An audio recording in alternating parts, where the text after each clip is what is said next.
ఒకసారి ఏ పరిస్థితిలో ఉన్నాం మనం ఇక్కడ? ఈ వైసీపీ ఫ్యాన్ కి సౌండ్ ఎక్కువ, గాలి తక్కువ. సో ఆ సౌండ్ ఎక్కువ, గాలి తక్కువ ప్రభుత్వం గురించి మాట్లాడుకోబోయే ముందు నేను ప్రత్యేకించి మన పిఠాపురం నేల యొక్క విశిష్టత, దీని ప్రాముఖ్యత, అలాంటి నేలకి పెద్దలు తెలుగుదేశం ఇన్ఛార్జ్ శ్రీ వర్మ గారు ముందుకొచ్చి బలమైన నాయకులైంది కూడా పొత్తు ధర్మం ప్రకారం ఆయన పోటీ నుంచి తప్పుకొని పొత్తు ధర్మంలో జనసేనని గెలిపించే బాధ్యత వారు తీసుకున్నందుకు ప్రత్యేకించి వర్మ గారికి నా హృదయపూర్వక ధన్యవాదాలు తెలుపుకుంటా ఉన్నాను. అలాగే బీజేపీ నాయకులు ఇన్ఛార్జ్ శ్రీ బుర్రా కృష్ణరాజు గారికి కూడా ప్రత్యేకించి నా హృదయపూర్వక ధన్యవాదాలు, నమస్కారాలు.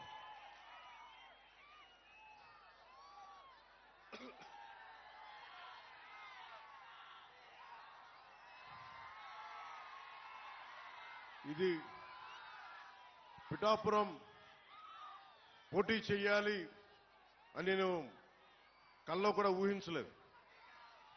నాకు ఇన్ని దశాబ్దాలుగా, దాదాపు 1.5 దశాబ్దంగా సమస్యల మీద పనిచేసుకోవడం తెలుసు తప్ప నేను ఒక పోటీ చేయాలి, నేను ఒక నియోజకవర్గాన్ని ఎస్టాబ్లిష్ చేసుకోవాలి, స్థాపించుకోవాలి అన్న ఆలోచన నాకు రాలేదు. ఎప్పుడైనా సరే ప్రజలు ఎక్కడ ఉన్నా సరే, అది ఆదిలాబాద్ తాండాల్లో ఉన్నా, నల్గొండ ఫ్లోరోసిస్ వ్యాధులున్నా, మేము మీకు జవాబుదారీతనం, పవన్ కళ్యాణ్ మీకు అకౌంటబిలిటీ. ఎందుకంటే నేనే పారిపోను, సమస్యని పరిష్కరించే దిశగా ముందుకెళ్తాం.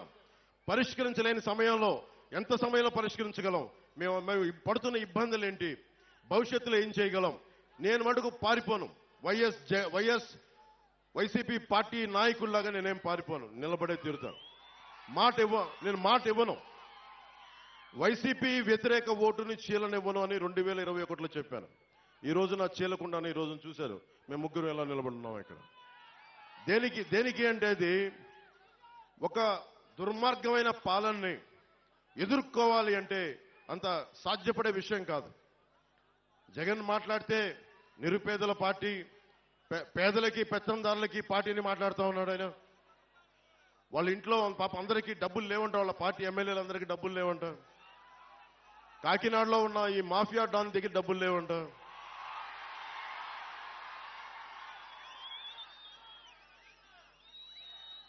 నన్ను ఓడించడానికి చిత్తూరు జిల్లా నుంచి పాపం మిథున్ రెడ్డి గారు వచ్చారు. మండలానికి ఒక నాయకుడిని పెట్టారు. అరే పవన్ కళ్యాణ్ దగ్గర ఏమంత శక్తి ఉందే? ఒక్కడి మీద ఇంతమంది కక్ష కడతారా? ఒక్కడి మీద అతని దగ్గర శక్తి ఏముంది? పట్టుమని 25 మంది ఎమ్మెల్యేలను కూడా నిలబెట్టలేని పరిస్థితి. కనీసం 2 ఎంపీలని కూడా గెలుచుకోవాలని తపన పడుతున్నాడే. అతని మీద ఇంత కక్ష దేనికి ఇంత కక్ష?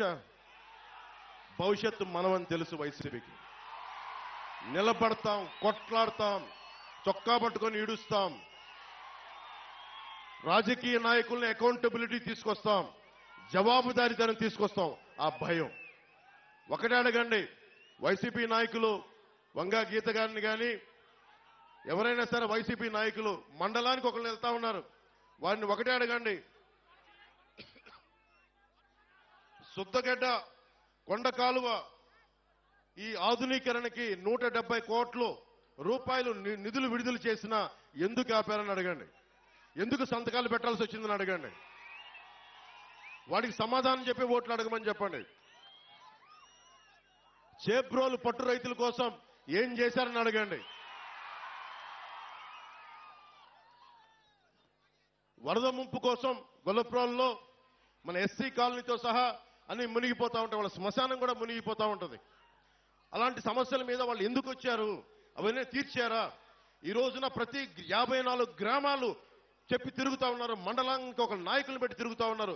ఈ 5 సంవత్సరాలు మండలానికి ఒక్కొక్క నాయకుడు ఎందుకు తిరగలేదు? నిజంగా సమస్యలు ఎందుకు మీరు పరిష్కరించలేదు? మీరే కనుక పరిష్కరించుంటే పవన్ కళ్యాణ్ అవసరమే లేదు పిఠాపురానికి. మిమ్మల్ని నెత్తి మీద పెట్టుకుంటారు కదా. మీరు సమస్యల్ని పరిష్కరించలేదనే కదా ఈ రోజున జనసేన, టీడీపీ, బీజేపీ కూటమిని బలపరుస్తున్నారు ప్రజలు. అందుకని దీన్ని దృష్టిలో పెట్టుకొని మీరు ఒక్కసారి ఆలోచించండి. ఆ సౌండ్ ఎక్కువ, గాలి తక్కువ పార్టీని నమ్మకండి.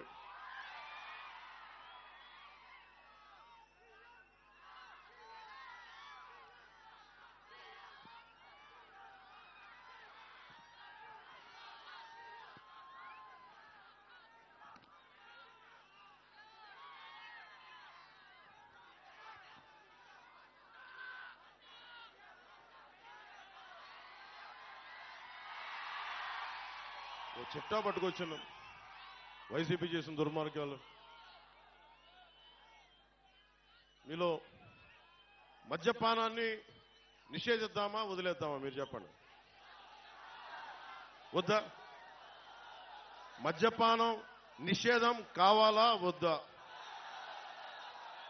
వద్దు, మద్యపానం నిషేధించదు, అదే కదా. ఓకే, మద్యపానం అనేది ఎవరు ఎంకరేజ్ చేసేది కాదు.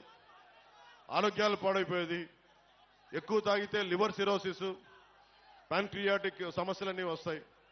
అది 5 సంవత్సరాలు, దశాబ్దం పిచ్చి పిచ్చిగా తాగితే వచ్చే లివర్ సిరోసిస్. మన వైసీపీ బ్రాండ్స్, జగన్ బ్రాండ్స్ కూడా ఉన్నాయంట. పొద్దున్నే పేపర్లో కూడా చూసా, పవర్ స్టార్ బ్రాండ్ కూడా ఉందంట. సరే, వాళ్ళు ఏ ఉద్దేశంలో పెట్టారో తెలియదు కానీ రకరకాల బ్రాండ్లు పెట్టారు. ఆ బ్రాండ్లు తాగితే ఇప్పుడు నిజంగా మీరు ఒకసారి ఆలోచించండి. వైసీపీ నాయకుడు మద్యాన్ని నిషేధిస్తానని చెప్పి అధికారంలోకి వచ్చిన వ్యక్తి. ఈ రోజున అతను దాదాపు ప్రభుత్వాలకు తెలియజేయకుండా, స్టేట్ ఎక్స్చెక్కర్కి తెలియకుండా 40,000 కోట్ల రూపాయలు ఆదాయాన్ని వెనకేసుకొచ్చాడు. అతను చెప్తున్నాడు అతను పేదవాడు, మనం పెత్తందారులు అంట. పెత్తందారంటే ఏంటి?